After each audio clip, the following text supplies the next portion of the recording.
Ouais, c'est ça. En tout cas, ça m'a vraiment inspiré. Moi, tu sais, comme fondamentalement, finalement, là, tu sais, c'est comme, je le vois partout dans le sens que, je le vois partout, tu sais, qu'il y a comme une guerre spirituelle.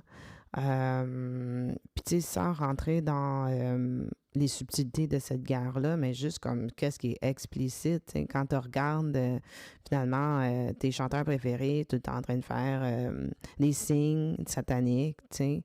Premièrement, ils ne croient pas en Jésus, ils ne croient pas en Dieu, mais en plus de ça, il faut qu'ils fassent des signes sataniques. Mais tu sais, c'est comme, ça veut dire que tu sais, tu y crois un peu quand même, tu sais. Euh, quand que j'écoute des films, qu'il y a encore des signes, qu'on promouvoit aussi beaucoup euh, tout ce qui est occulte, tu sais. Le monde sont prêts à dire, oh, tu sais, que c'est comme une fantaisie, Dieu puis Jésus, mais finalement, genre, euh, c'est pas fantastique. Tu sais, tout le côté de la magie puis tout ça, c'est supposé être plus concret. Tu sais, c'est assez spécial. Euh, ouais, fait que puis l'ange Michael finalement, tu sais, c'est lui le chef des armées, tu sais, les gens, des anges. Il est là pour protéger aussi les humains, le peuple d'Israël, tu sais, qui disent.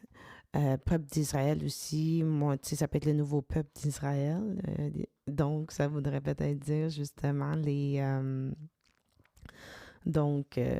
chrétiens, tu sais, ceux qui croient en Jésus.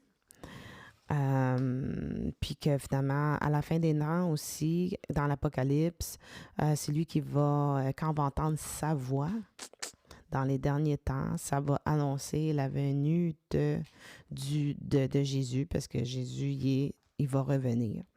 Bon, c'est des choses que je crois fondamentalement. Voilà, tu sais, fait que ça, c'est mon premier sujet. Y avait-il d'autres choses? Tu sais, en tout cas, c'est ça, j'ai fait des recherches sur l'archange Michael. C'est sûr, c'est super intéressant. C'est super hot d'aller voir la hiérarchie des anges. Puis, ouais, je vais la présenter quand même, là, tu sais, comme ça donne une idée. Tu sais, moi, je suis une personne très visuelle, fait que j'aime ça, mettre des visuels pour donner une idée de, hey, tu sais, c'est quoi, de quoi je parle, là, tu sais, là, c'est pas juste, ok, on va essayer de comprendre avec notre cerveau. Moi, je suis comme ça, j'aime ça. Puis, ouais, c'est ça, tu sais,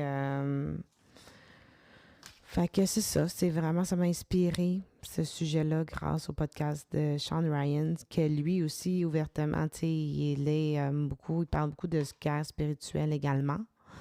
Donc, ah oui, puis en parlant de guerre spirituelle, tu sais, bon, ben, c'est très triste qu'en ce moment, tu sais, les Américains ont dû engager une guerre contre l'Iran. Mais, tu sais, il y a des vidéos sur Internet, tu sais, qui montrent que le peuple en Iran, ils ont brûlé une statue de, je crois bien que c'est Baal qui est un démon.